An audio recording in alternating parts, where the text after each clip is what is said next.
Welcome to episode 248 of In Touch with iOS, the show that talks about iPhone, iPad, Apple Watch, Apple TV, and related technologies. I am your host, Dave Ginsburg, and I am just extremely excited to have a returning guest to the show, Mr. Barry Fulk. How are you doing, Barry? I'm glad you're here. Hey, Dave. Good to be back. It's been a long time. Thank you so much for having me on.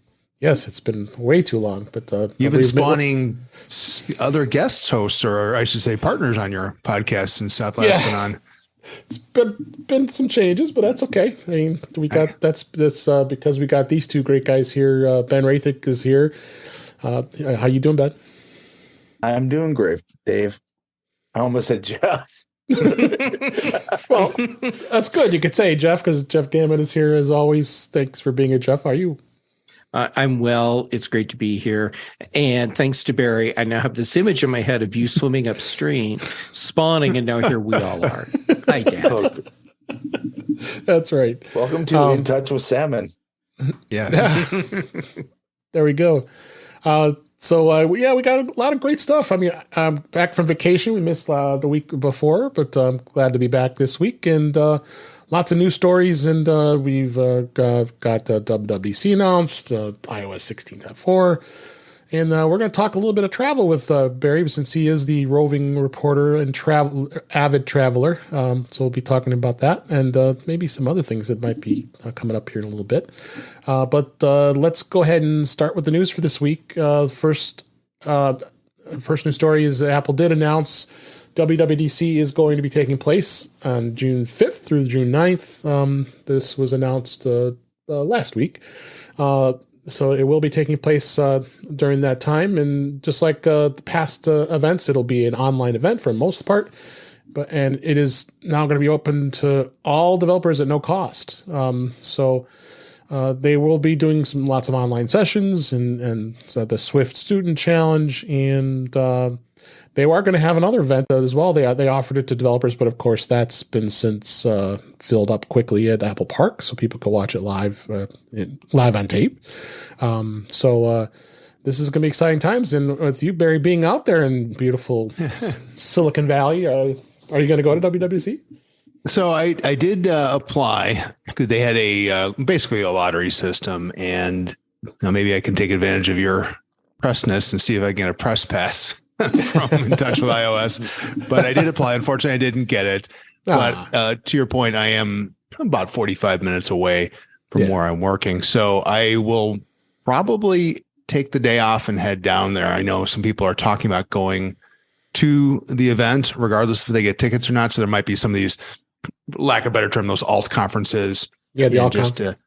Hang around there. So looking forward to it. Just since I'm here, I'm like, what a great opportunity. So I think that'll be the plan. So I've already got the date planned off. That's awesome. Jeff, what do you think? You think it's going to be something that we're going to be excited for this year? Or is it just the same stuff we have every year? I think, it's going to be exciting for us. Right. Because we're going to see if things we've been predicting are happening or not. For the Muggles, I don't know if it'll be exciting. My Jedi instincts are telling me that there's going to be at least one announcement that becomes like evening news topic.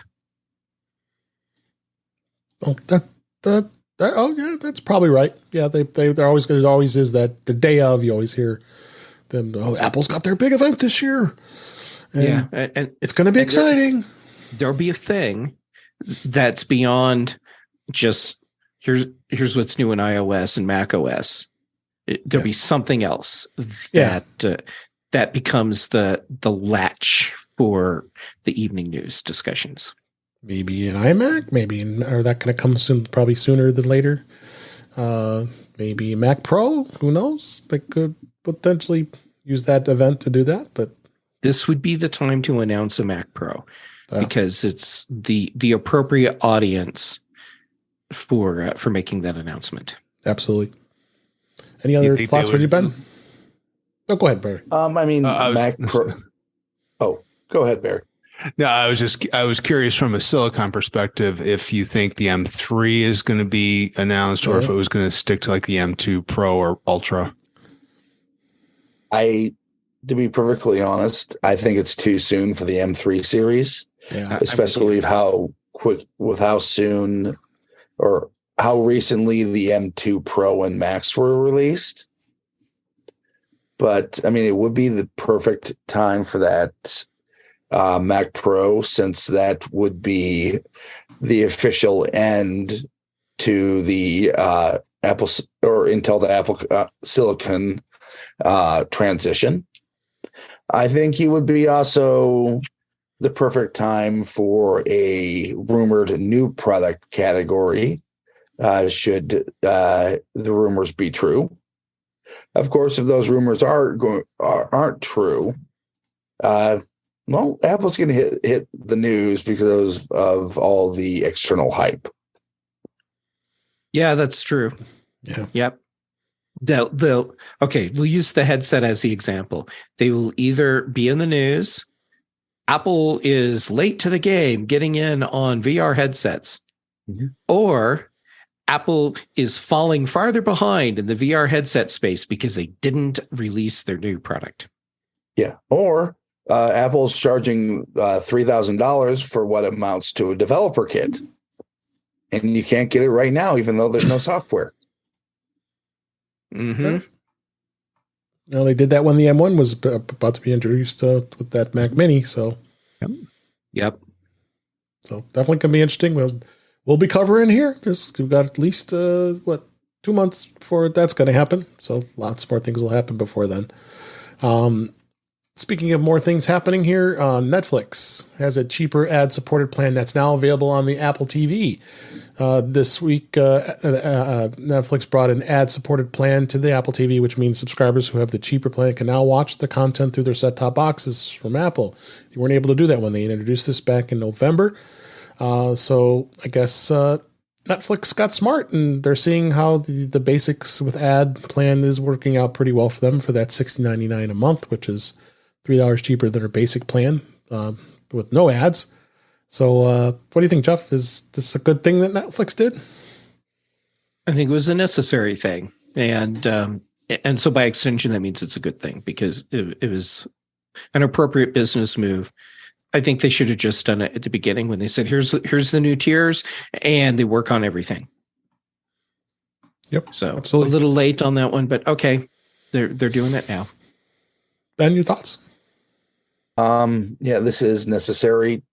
It would be something I'd be very interested if T-Mobile wasn't paying for my Netflix for me. Yeah, me too. But I think we've gone to the point where we're either at or past the price where consumers will pay for something. And to drive further subscriber growth or even retention, I mean, advertisements are the only way to go. Yeah, seems to be. What do you think, Barry? Yeah, I generally agree. I'm not a fan of ad tiers myself personally, but it also makes me have tough choices because I won't subscribe across the board. So I do jump on and off between services when there's a particular show I might be interested in. Right. So I get this. You both mentioned the T-Mobile, which since I'm old and I now am eligible for the Magenta Max, whatever old people's program, that gives me two SD streams for free, and you can upgrade to a high def tier, which is I think it's only $7. So it actually essentially is the same thing as going the ad route. And I believe Verizon has some of their plans have Netflix as well. So, I get it. Not particularly a fan. And frankly, if it wasn't included with T-Mobile or Verizon, I wouldn't subscribe at this point. There's nothing that's for me personally that I'm interested in, but that, can always change. We subscribe to the HD plan and just pay the extra couple bucks for what T-Mobile is already giving us. So it's not a bad deal at all. So No. we can't complain whatsoever. So, and then you can see it on 3 screens, I think, at a time, 3 or 4 screens. Yeah. And I mean, again, they have these different tiers, right? And with mine, they threw in Major League Soccer on Apple TV. Yep. We got Plus, which was nice. They have MLB for a year. They also threw in There's a couple other things I think they Paramount have, Plus, they had it for a year. And free Apple TV Plus. Yeah, Yeah. so some Right. smart shopping if you have that, if you're eligible or can switch over to them. I think that's a pretty strong program they have. Mm-hmm. Yeah, we'll definitely see where that goes. But speaking of T-Mobile and go I'm ahead. totally derailing us. So Barry, I decided to look up Magenta Max because I didn't even know about this. Right. And I bring it up and it's like age 55 plus. And immediately I'm like, oh, I'm in a new demographic now. Yes, we are. I probably should explore that, but I do have a family plan with 8 people on them. So yeah, but may I'm not looking benefit. at everything that's in here. And I mean, that's cool. At the same time, now that I'm on Mint. Right. And they're owned by T-Mobile, so I don't know how that would work. Well, not Or will quite be. yet. Okay. It's in process. So yeah, Mint's still a better deal for what I need. Sure. Yeah. But now I know about the old people plan. Yes. Yeah. We're old. Speaking of MLB, I was a little concerned that T-Mobile wasn't going to have a partnership with MLB, but they did, and they offered the MLB MLB TV access last week as we record. That just expired on the 4th, but they have now announced a renewed partnership with Major League Baseball through 2028. So they'll be subscribers. They'll be getting for at least the next 6 years for free. So I think that's exciting, especially a few of us here are baseball fans, and you get to keep that. Except for what gave you that impression, Dave? Yeah, well, All right, I gotta leave the show. Bye. I was going to say he's got to go get his socks hat. So that's exciting. I think this is some good news with T-Mobile. I'm sure Barry, you're happy with this because especially you can watch the White Sox from San Fran and not have to worry. Well, about from here I can actually watch it. Don't get me started on blackouts because we've had that discussion. I have 6 of them. Yeah, Ben, and I'm sure Ben, you get really hit hard in Iowa. I know that's a problem there. Yeah.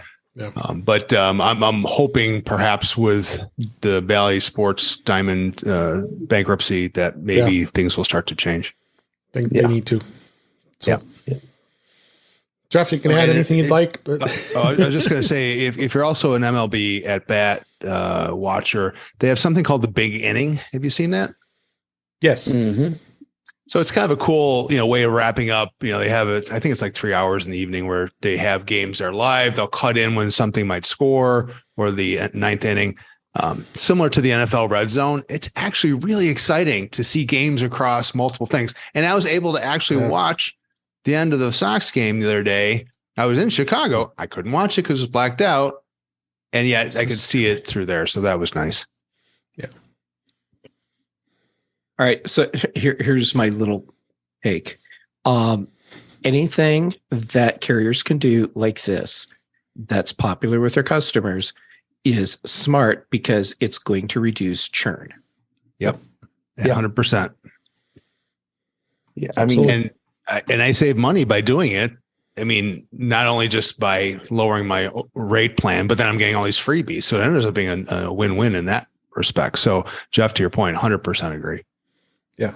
So exciting times. I can't watch the team that I like, but right before the show, I was watching the Braves and Padres game. I can get basically all the baseball my heart desires as long as I don't actually care about the team. Yeah, it's just crazy. You got four or 6 teams you can't watch. That is so stupid. It is ridiculous. And that's why, there's talk about Apple getting involved with the NFL. I was excited because they were really pushing hard to get rid of those blackout rules. Mm-hmm. They did it for soccer. They did it for Friday Night Baseball. Yeah. But obviously at the end of the day, the almighty dollar worked against them and the owners or whomever. That's unfortunate. Yeah.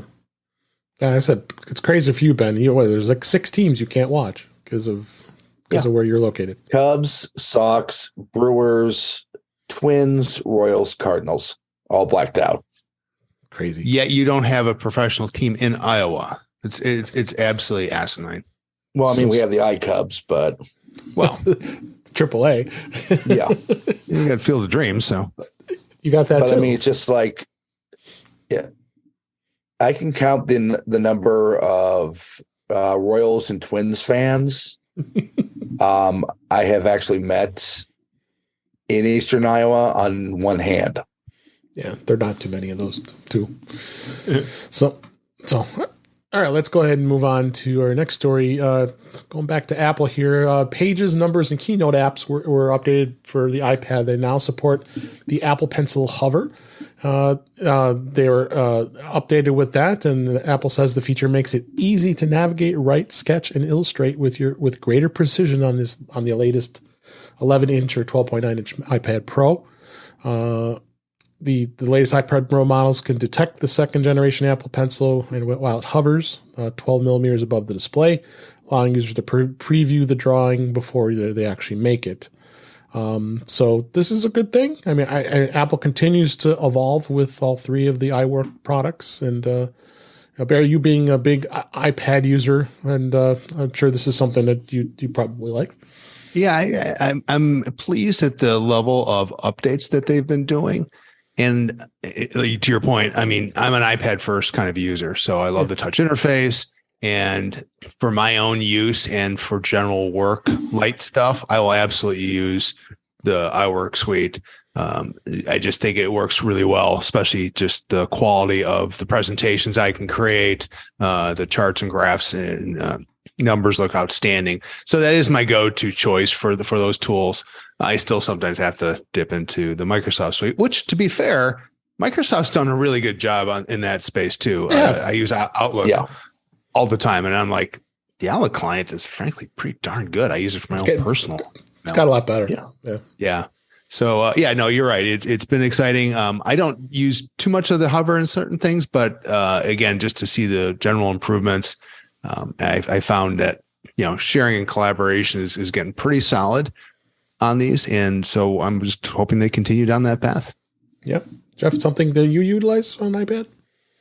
I do not have an iPad that supports hover. That's right. Getting a Silicon Mac was actually a high priority. So now that I've done that, I can start thinking about being irresponsible with my money on buying a new iPad. No, irresponsible with your money? No. Is there any? I don't think any of us are. Yeah. Are there any rumors of a larger screen iPad? I know it comes around every now and then, like a 16-inch display or even larger. Nothing lately. I don't recall. Nothing lately. Yeah. Honestly, I'm surprised hover hadn't been in the iWork. I'm going to go old school in the iLife suite. iLife suite. iLife. Yeah, it's going old school. You mean Claire's Works? Yeah. Or I Apple cannot Works. believe that Claire's Mail did not have hover support. Ben, do you have a later model iPad or no? My iPad, my mother actually stole because she broke hers. But like Jeff, I'm rather surprised this didn't already happen. Right. But I mean, it's definitely good for iPad users. Oh, for sure. And hopefully future Mac users want to put in a touchscreen. Yeah, exactly. I want a touchscreen on my Mac. Yeah, that's a whole nother topic. One thing Apple is going to be doing is they're going to be removing the Keynote app's presentation sharing feature in a future update. Apple plans to remove that feature. According to a new support document that Apple actually published, the feature allows for a presentation to be played over the internet in Keynote app on the Mac, iPhone, and iPad. Apple recommends using screen sharing to share your Keynote presentation in apps such as FaceTime, Zoom, WebEx, with the steps outlined in the document. So I wonder if anybody's going to be very unhappy with this, because I used this a fair amount of times when I would do a presentation. I'm pissed off. Yeah, exactly. Go ahead. What do you think? Okay, so here's the deal. If Apple really wants people to look at the Pages Number Keynote suite as professional tools, then don't fracking take professional features out. Yeah. Period. Yeah. Yep. I agree. Yep. something you use, Yeah, Barry? Microsoft would like to. Yeah, no, I do not. But generally speaking, I tend to have to convert it either to a PDF or to a PowerPoint, depending on the work environment I'm in. Us enterprise users. What were you gonna say, Ben? I'm sorry, interrupt you. Apple will be getting a nice gift basket from Redmond for this. Oh yeah. Yeah. That I like that. That's good. This is such a bad move for optics. Yeah, my guess is that not enough people are using the feature, and Apple knows how their features are being used because they're collecting all kinds of data. Yep.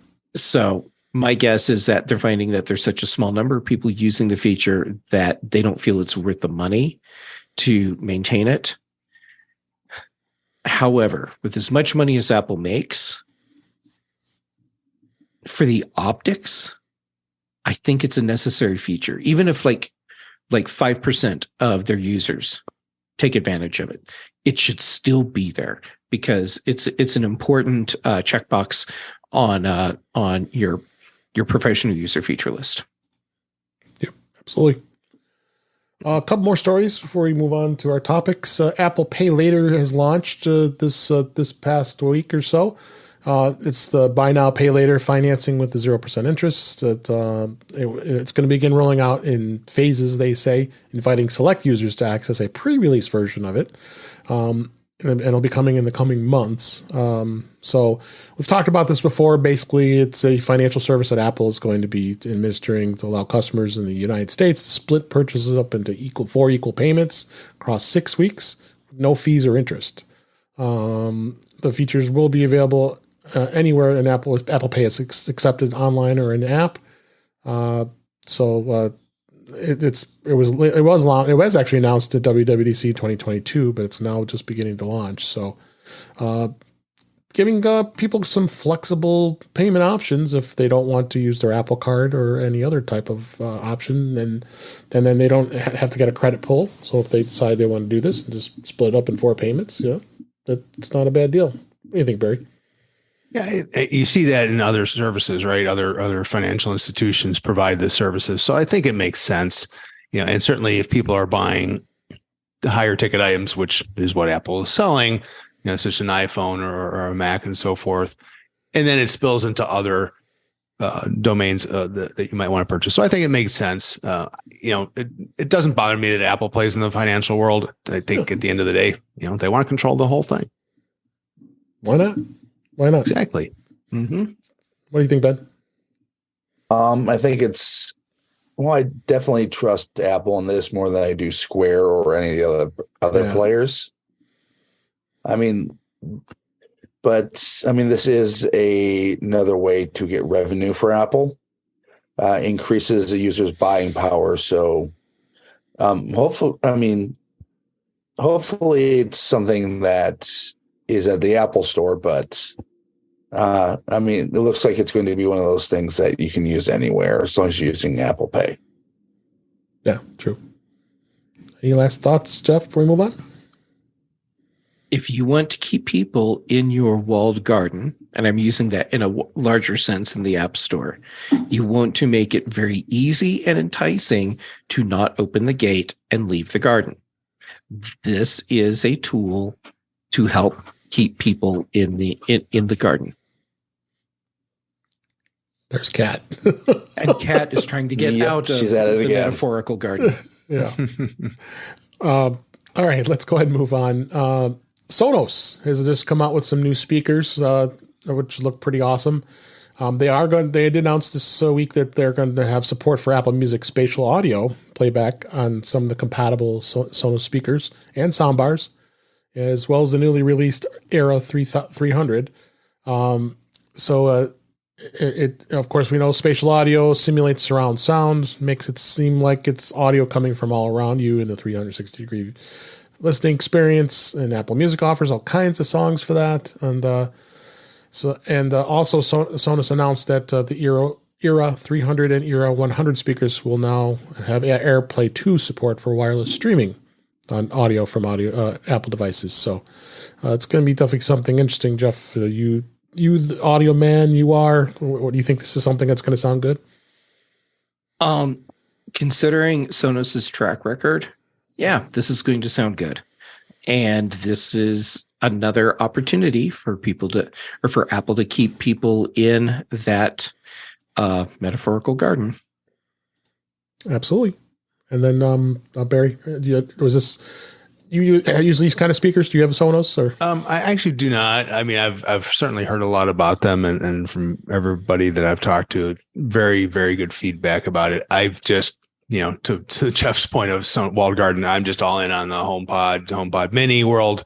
Yeah. When I moved out here, since I'm basically by myself, I'm like, well, I'll just put a few HomePods here and there, and I actually have 10 HomePods. There was some really good sales going on. So, and I'm like, my logic was, I did take some, the small ones. I did take a 4 from my house. And I bought a 6-pack, and I bought a 6-pack. I bought a 6-pack. I bought a 6-pack of Mac. I think we have a show title. Barry, this is why I love you. And we all love you. Well, thank you. And I love them. So, but yeah, kudos to Sonos for supporting this. I think it's a smart move instead of trying to say, no, we're not going to play with Apple. I think that would have been disadvantageous to them. Yeah. What do you think, Ben?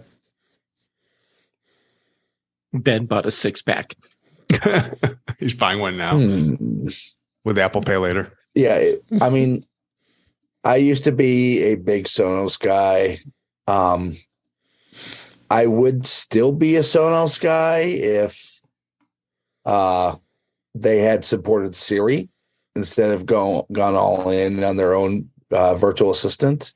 But I have to say, for someone in the Sonos ecosystem, this sounds like a major step forward. Yeah. I mean, I've got the Sonos especially Move. Since it not only supports especially since it not only supports the new Era 300, but also the Arc and Beam soundbars. Yep. Dave, which one did you say you had? I have the Sonos Move. That was Is it a portable one or? Yeah, of course. Chuck always likes to sit when I have it like handily available right here at my fingertips. So everything is within reach for Dave. There's the Sonos Move. Oh, sweet. Yeah. Nice 20th anniversary gift from work. So very cool. So got some amazing sound, and it like you said with the assistants, it doesn't do Siri unfortunately, but it does do the A Lady and the G Lady. But you have to choose one or the other. You can't do both.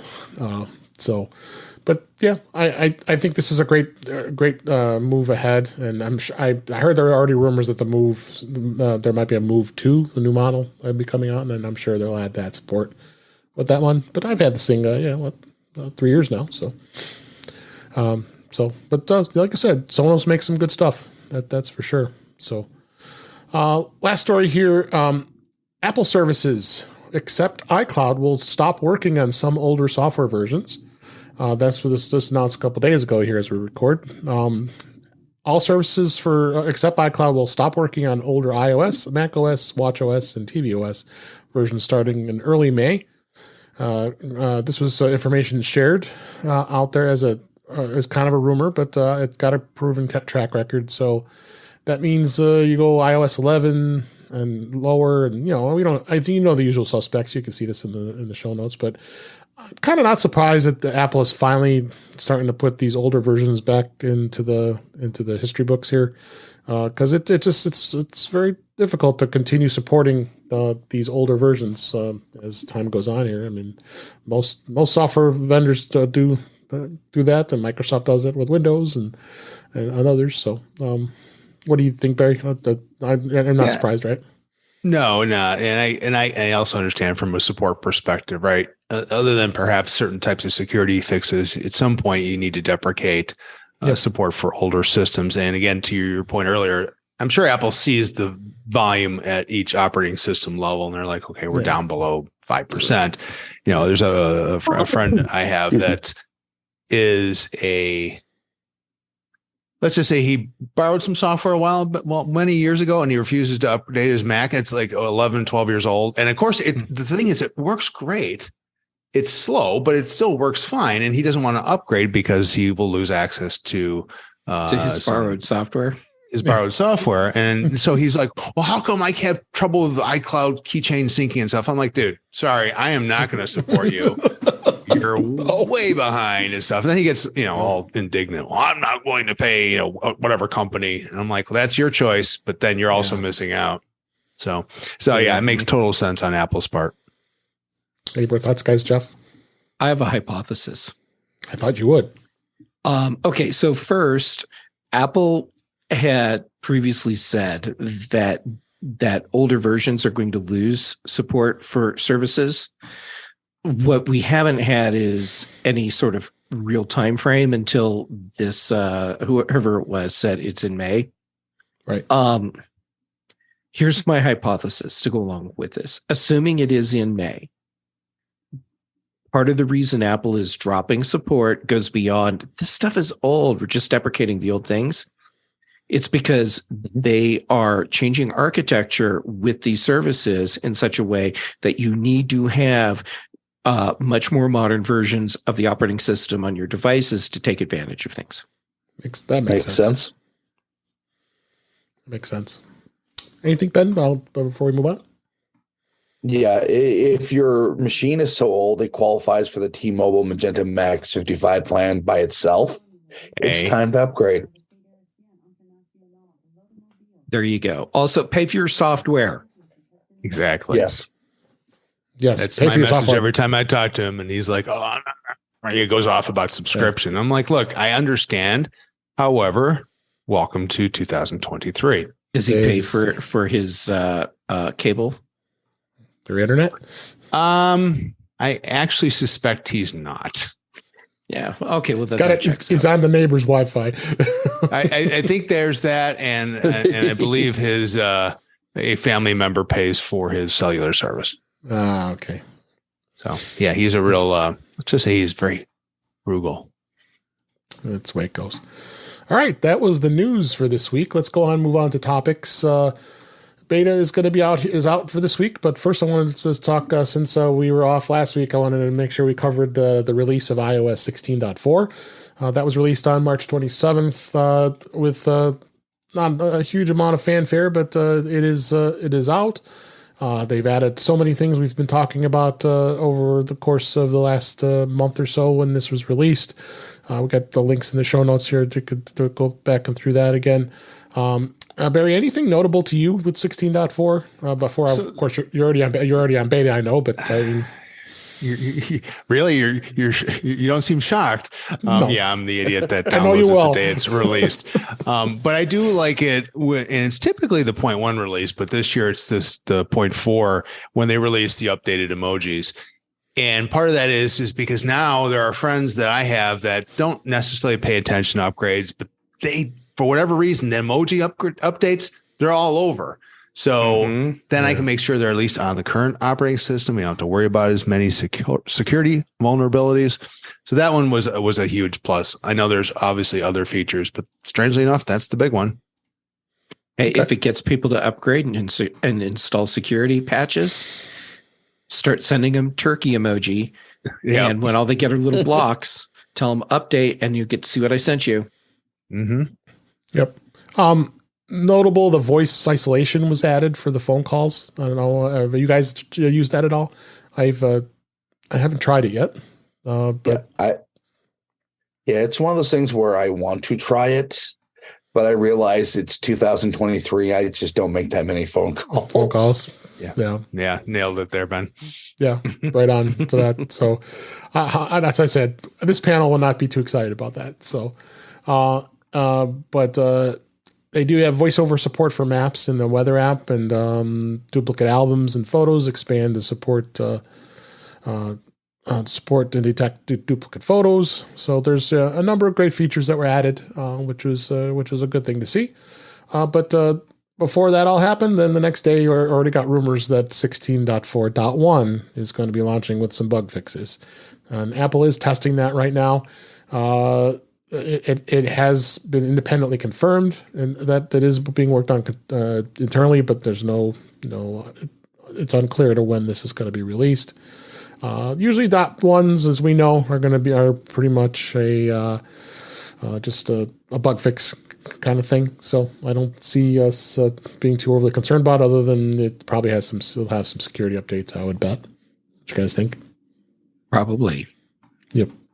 Other things in there, tvOS 16.4 came out, and as we always know, tvOS never really has anything huge that's announced. It did add dim flashing lights as an accessibility option to automatically dim the display of a video when it flashes. That's a huge feature. Yeah, it is a huge feature. The lighter strobe effects that are detected in the video. So I think that alone, that's a standout new feature that we can really actually finally say that tvOS has something practical. I would just throw as an aside, because I moved out here, so my situation is I basically have my own apartment near where I'm working, and Apple TV is awesome. I mean, it's one of those things, because I don't watch a ton of TV, but just have one thing to focus on and just have it manage what I want. Mm-hmm. It's been really a positive experience. So that's been a huge plus. So that I did bring out the 4K with me. And I don't even have a 4K TV, but I don't either. I've got 4Ks. Yeah. No, I 100% agree with you on that. In fact, I've got too many of them now, all over the house. But they are great. They definitely are.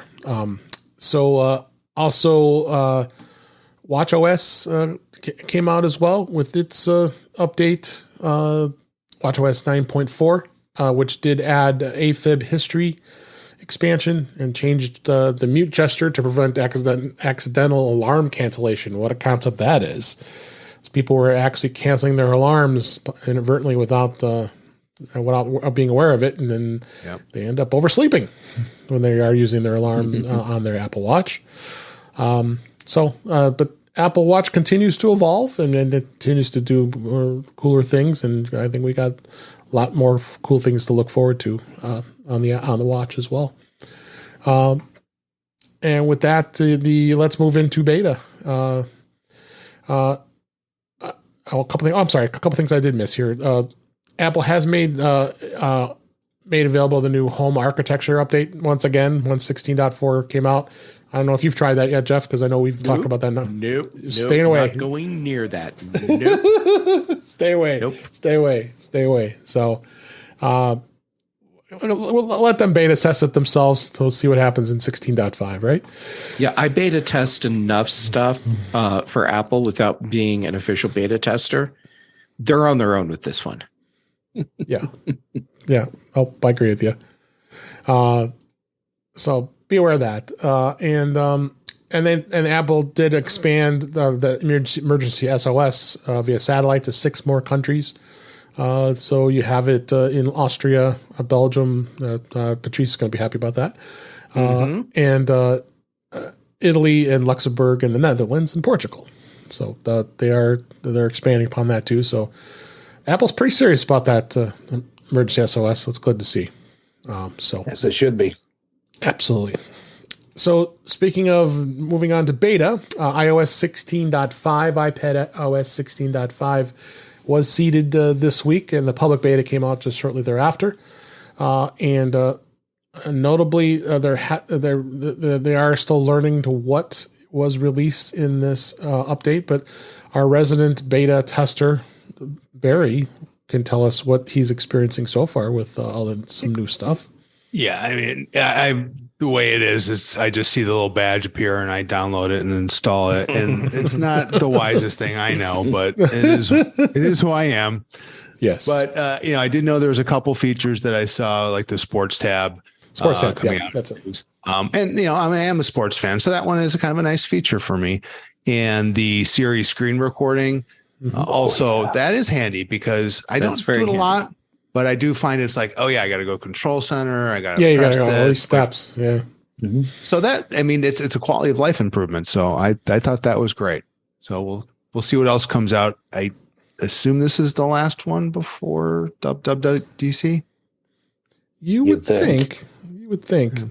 But good to see. I like that screen recording. I want to try that. See how it goes on my beta device, of course. You're smarter than I am, sir. So yeah, other than that, like I said, there really isn't much as far as any updates as of yet. With the 16.5, I don't foresee it being too much. Like you said, this is probably going to be the last update before Dub. So we'll see where that goes. And then while we were on vacation, Apple did release the Apple Music Classical. It's now available on the App Store. And for those of you who like classical music, this is a pretty cool app. I started looking at it while I was on vacation and installed it. And it does have a lot of good features. The design is very similar to Apple Music. It's got obviously dedication to all classical titles. It has a Listen Now section where it offers up new releases. So it's basically Apple Music app, but with classical music. So I don't know if have any of you guys explored that app yet to see what it does, or? I'm a big time classical music fan. Oh, good. So I've been champing at the bit for this, and it's out. And my first thought was, what the hell, Apple? What were you thinking? Because it's iPhone only. Yeah, so if I want to actually take advantage of why I like classical music on Apple Music, which is high-res music files, to get the quality that I want, I have to use an external DAC with my iPhone. So that basically means I'm going to sit at my desk where I have these beautiful Audio Engine A5s, my Shitmode 3 DAC, and just an amazing audio setup. And I can't use it for the thing that I really want to use it for. So I'm glad we have it, and I'm incredibly frustrated because it's an iPhone only thing right now. They got to be coming out with an iPad version soon. How about a Mac version? A Mac version as well. Yeah. Yeah. I can't imagine why not. Do you have a thought, Ben? I'm with Jeff. The no iPad and Mac versions make no sense to me. Yeah. I mean, I'm a metal guy, so when I listen to classical, it's mostly as a way to keep my mind on tasks rather than rocking out to sticks. Mm-hmm. But it just kind of screams of one of those things where they know it's not quite ready, but for brownie points, they want to get it out the door. Well, they're way late on when they were planning on getting it out. Exactly. Because they bought that company like 2 years ago? And they said it would be out by 2022. So yeah. And here we are in the first calendar quarter of 2023, and it's finally happening. And Ben, I think you're right. I think it's out not because it's ready, but because Apple felt they couldn't wait any longer. So they gave us the less damaging option for this, which is limiting it just to the iPhone for right now.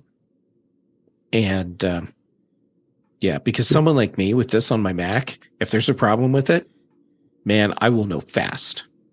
Yeah. Absolutely. Yeah, I mean, they get to say, hey, we got it out before WWDC. Mm-hmm. This is about all they can say. Yep.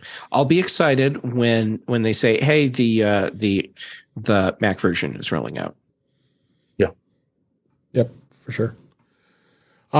Moving on here. So glad Barry is here to talk to us this week. And he is such the avid traveler, and he travels around the world. And I thought it'd be great to see if he would give us some of his insights of some of the Apple tech that he uses, what he brings with him, what he thinks is great, what's not so great. And I'd love to hear your thoughts about all the travel gear that you use while you're traveling. Well, thanks, Dave. Yeah, I'm fortunate that for work, I do get the opportunity to travel both domestically and internationally. And as some of you may have picked up, I literally moved for my job from Chicago to San Francisco. So I took it to an extreme. Opportunity was fantastic, but it really showed where tech is such an integral part of, my life, but also just when you do things like moving, because you have to think about what do I want to bring to my new apartment because I still have my place in Chicago. That's a longer term, discussion of what the long term plan is. So I had to be thoughtful. I'm like, well, what do I need for the apartment? And there's the basics of obviously the iPad and the Mac, and I did buy a studio display out here. But to your point of travel, it's like now I have to think about what I need here, but also from here, I don't have access to, my old man cave full of cables and chargers and things. So I had to be very careful about what do I need is, there's these last minute business trips. I'm going to need chargers. I'm going to need, devices that, I can quickly throw in my backpack or travel bag. So I focused on a couple of them. And these are in the show notes, but I'll talk about what they are. Is that the first one was an Anker. Basically, it's a travel charger. And what's neat about it is it's gallium nitride. Did I have that right? Gallium nitride. And so it's a quick charger. It's light, charges quickly, and it's got three power ports. So it's handy if I'm in a hotel, right? I can plug it in. And I can charge or plug in other devices. Sometimes you need to literally plug in the lamp at the hotel because there's no other charge port available. And it's got power, for USB-C. It's got 2 USB-C and 1 USB-A. But what I like about it, it has almost like a rubber band effect of the cord itself. It's like a 3-foot cord, but it wraps within itself and then it has a cover. So it's really convenient. Oh, that's really nice. Yeah, it's well designed, and Anker, I feel, is a very reputable company. They're ex-Google engineers, and you're pushing through a lot of power on a device. You want to make sure you're safe and all that. So that's neat, and that's reasonable. It's like $60, but right now on Amazon there's a 20% discount. So I do have that, and it literally stays in my backpack at all times because it's small enough to do that. So for that, it was like I plugged in, I've got a long USB-C cord from my iPad, and then I have a USB-C to lightning cable in there as well. And what that goes into is the MagSafe Duo charger from Apple. Now, there's lots of different versions of this. Of course, they were supposed to come out with the Power Pad. What was the thing they announced? And they didn't come out with Air Power. Yeah, but they did come out with this, which is basically a MagSafe charger for your phone or AirPods on one half, and then the watch on the other half, and it folds into itself. So it's really small. And I just plugged that cord into the lightning port of the charger, which is odd that it's lightning, but whatever. And that way also, if I just need to plug in my iPhone for a quick charge, that works as well. So those are that again, that's what stays with me. It's really convenient. And there's different variations of them, but again, 2 reputable companies. So I'm feeling very comfortable that it's a good travel kit that's safe. The other thing I do is I look at one other piece of this, which is very much related to the travel aspect, which is an app, and it's called Flighty. And it's not new. It's been around for a while, but they're constantly doing iterations of it. And at the end of the day, it's primarily a flight tracker, and it alerts you to delays or, here's your gate information. And you can think there are a lot of apps that do that, but this one is tied in somehow into like the FAA database, because I get alerts from them before American or United or whomever I'm flying.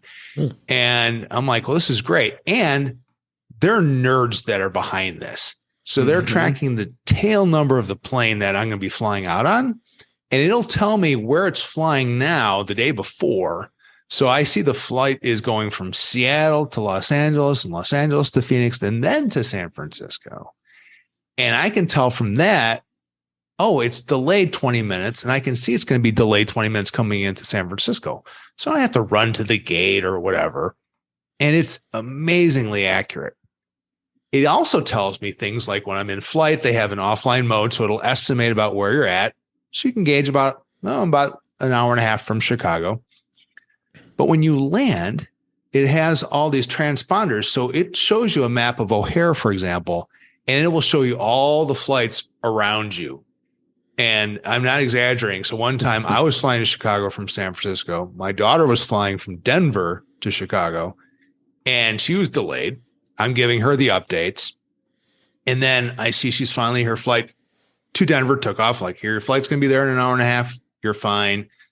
She's all upset because she's like, oh, I'm going to be delayed by 2 hours. I'm like, hey, guess what? You and I are going to land at about the same time. So as we're flying to Chicago, you saw the flights started to converge towards the Chicago metropolitan area. And if you've flown into O'Hare, there's a turn that they do that flies over Lake Michigan. And then you land at O'Hare. And I'm like, wow, her flight is literally right behind mine. And, we're both on Wi-Fi because we're geeks. And I'm like, hey, Ren, you're literally in the flight behind me. So I landed and I saw her land. And then again, with these transponders, you can see exactly where you are at an airport. And you ever sit in an airport and you're just not moving and you're wondering what the heck's going on? The pilot's not saying anything and you're just, what's going on? And you can see it today, this morning, I landed at San Francisco. There's 2 sets of runways that crisscross and I saw flights landing. And that's why we're sitting there for 10 minutes and I'd see these flights coming in and then all of a sudden there's a gap. It's just nice to kind of know a little bit more about what's happening, especially if you are connecting to a flight and you get a little nervous if your connection is short. So I can't speak highly enough of Flighty. It's a free app to use, but of course they have all sorts of in-app purchases. When they were new, they had a one-time lifetime subscriber. I don't know if they still have that, which turned out to be one of the best purchases I've ever made because I'm like, I use this all the time. And again, they have a friend's flight feature. So, Dave, if you're ever flying to Vegas for your next vacation, let me know. I'll track the flight for you and text you your updates. I think I've played with the free version, but the free version is pretty limited, isn't it? Yeah, I don't think you get all the details like I have on there, but it's really something. And you can import it. Trips, if you use something like TripIt or other services, it can import directly, so you don't have to even manually put in the flight info, which is handy when you're spending as much time in the air as I do, for good or bad. Yeah, they do have a really lifetime cool app. Yeah, lifetime $249. Yep. If you find yourself being a frequent traveler, it's worth it. Yeah, Barry, I ended up going with Flight Update Pro. Even though every feature that's in Flighty is absolutely awesome. And the reason I went with Flight Update Pro is because at the time, I was doing a lot of traveling, and I knew that events were coming up 6 months in advance, and I'm buying tickets for flight 6 months in advance. And Flight Update Pro was the only app that you could actually log in your flights that early. Nice. And so Flight Update Pro, I don't know what it costs. I don't know if you can do a one-time purchase. I'm doing whatever the subscription is. Sure. And now since the pandemic started, my travel almost died off completely. So Flighty wasn't necessary for me. Sure. But if I were to start traveling a lot again, Flighty would be on my phone. I think that's an excellent pick. And I put that in the show notes. It's $2.99, and then you have packs you can buy. Looks like in in-app purchases of how many flight alerts you want too. So competition is a good thing too. Mm-hmm. Wait, so how much am I paying for Flight Update Pro? $2.99 is the initial cost of it, the app itself. Oh, so I paid for it, and now I'm paying monthly or annually for extra stuff? I guess you buy packs. It says it's got there's a bunch of prices listed here, like 20 alerts for $1.99, 50 alerts for $4.99, and so on. Okay. Well, whatever I paid for it or am paying for it, I don't know. Maybe it's not a subscription. I have no idea. Yeah, it's been worth it. Like Barry said, good to have competition with these apps. Because same thing with weather. We've talked about weather lots of times and getting competition for that. So, that's great. And you said the sports alerts you're liking that now. Yeah. So I just it's not definitely travel related per se, but what I liked they got some buzz when the Dynamic Island came out for the Pro Series phones. Right. And I was playing around, like Apple had some of it. Like if you followed a game, it would show up on your phone, but I was struggling with like which sports and which teams. And I'm like, so Sports Alert came out and I think it might be free, but then there's like a $4.99 like option to get some of these features. And it's really nice because it shows you in the Dynamic Island the score of whatever game you're following. So, for me, obviously it's the Chicago White Sox, but then they also do the updates on the screen. And it's just super easy. And they support a lot of different sports. Like they had all the different NCAA brackets you could follow. Not that I know anything about college football, basketball, but it was fun. And I think they've done a really good job with that one. Absolutely. So, thanks for sharing all of your travel tips, because we're all wondering. I mean, like I just traveled last week, and just it had been quite a while since I had been on the road on a flight and out of my home here, and without knowing what technology I have to bring, or of course have to pack for the family as well, because they never think. So here's your technology pack, honey. Yes, yep. You got to make sure everybody has chargers when you land. They don't think about it. It's all you. Nope. Yep. So we took care of that. So before we go ahead and wrap up this week, but we would need to talk about Macstock. Macstock is coming soon. It's going to be in July 22nd and 23rd. And tickets are now available, and the speaker list is filling up. We have both myself and Jeff Gamet going to be speaking this year, which I'm super excited to finally see Jeff in person for like forever. And I think it's way too long. Way too long. And I think the last time you spoke was 2017. I think it was. From what sounds, Mike, I think Mike Potter said that. Yeah, I think that's right. 2017. Well, Mike would know. Yeah. Oh, yeah. I should know, but Mike definitely knows. Come go to Macstock conferenceandexpo.com. Links in the show notes. Please check that out. Sign up, join us. It's going to be an amazing 2-day event. I'm even going to try to twist Ben's arm a little bit to hopefully he can make it, because we have not met. We have not met either. Twisting. Yeah. So we got to get you to come out and have some fun. So I think both Jeff and I are working on our presentations as we speak, and it's a little bit of a work in progress. We got our topics in place, so we're going to tease that a little bit. So we won't. You'll hear about it probably in the future podcast episodes. So come check that out. But Barry Fulk is here, and I'm so excited. He has brought back the Midwest Mac BBQ. Yes, event. the return. It was like, and I always treasure that day that you and I met for the very first time. That was the first time. You and I lived like 5 minutes apart from each other. We found out we lived like 5 or 10 minutes away from each other. So that was like the best event ever for a new guy, meeting people for the first time. And now look at me now. It's been 7 years since that happened, 7 or 8 years, and we've got quite an Apple community and family that is always a great time here with. That's why it's so worth coming to not only the Macstock but the barbecue. So tell everybody about what you're going to be doing this time. Sure. So I mean, there is a bit of a backstory to it, right? Mike Potter and I have talked about doing a conference way back in the past when even Macworld was still around, and I just felt that you have that event where you have 30,000 people coming to California. Apple's there. It's hard to do another event of a smaller scale locally, but obviously with Macworld going on hiatus and having a vacuum, it was like maybe the time has come to do something. And I really missed the people aspect, because I would see several of you out there, and it was an event to look forward to every year. So at some point I got a crazy idea that, well, why don't I just throw a barbecue in my backyard? And if you know me or someone that knows me, come on over. And it started with literally, I told my wife, probably about 6 or 10 people show up. No.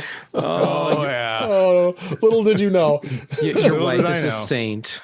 She is, because she did not know anybody, literally anybody that showed up to the event. She had heard names, And everybody that showed up, and I think the total number was around 125.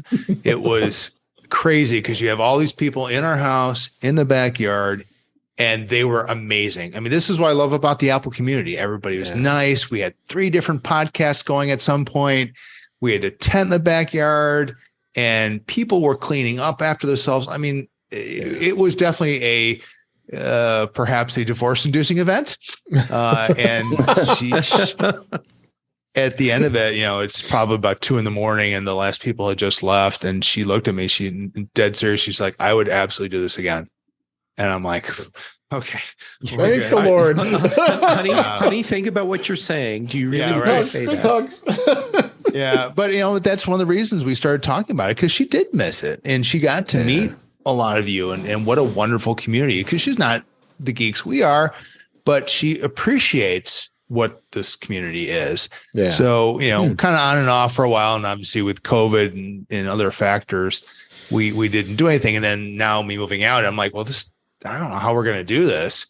But again, in thinking about, the 3 of you and the community and talking to people like Allison and Dave Hamilton and others, they're like, we're in. If you do this, we'll be there. And that's really all it takes. Right. And, we've just started to put the word out last week on Mike's live stream. Yep. And I can tell you the numbers are already, again, without anybody like replying officially, it was already in the 20s, which I know will just keep going up. So there is a link in the show notes. You can go to my website, which is barryfulk.com. Or you go to Macstock's website, and there's a simple form that just emails me with, who are you? How do you know me? How many people are attending? Just so I can gauge, because I'll do the barbecue. We'll have different food and drinks. So if you don't like barbecue, you're a vegetarian or vegan, we'll take care of you. And last time I've been doing these events, we did them on site at some of the Macstocks. This is back in the backyard. But, we have craft beer, we have soft drinks, water, whatever. But in the last few years, between COVID and travel and the fact that I'm in California, I've become quite a wine guy. So if you're watching live stream, you've seen my glass show up a few times. And I thought it'd be fun to maybe make it a little bit of a wine event, do a tasting or 2 over the evening and talk about what I've learned about wines, because I do enjoy it. It's a passion of mine.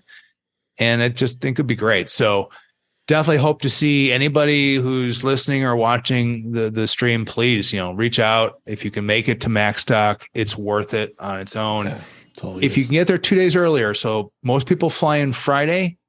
I'm going to do it on a Thursday, because in the past you'd be really tight trying to do an event Friday night, and then people have to drive an hour out to Woodstock where Macstock is held. So we're like, well, we'll do Thursday. I thought maybe it'll also keep the numbers a little bit down. I'll probably be wrong. Yeah, I'm sure you're wrong. Yeah. But I am super excited to do this again, and I cannot wait to see everybody. So reach out if you have any questions. And I've already talked to a bunch of the people who have attended in the past, and they're already like, yeah, we're definitely in. So let me know. I live close to O'Hare. Yeah, well. Sorry, Dave. I already put you down as a yes. I know. But yeah, Did you put me down as a solid maybe? I put you down as well. We'll see what Jeff's up to. I am so looking forward to seeing you and your whole family there. Well, it's been way too long, Barry.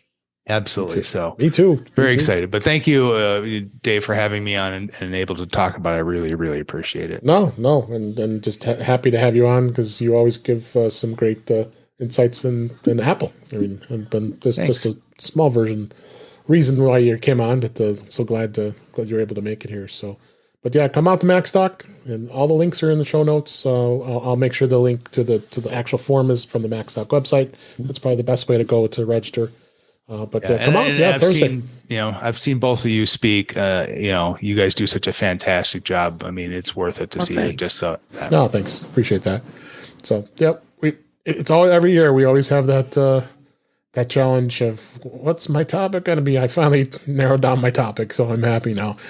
This year, it was not a problem for me at all. No, I figured. I knew what my topic was going to be before knew if I was going to be able to be a part of Macstock.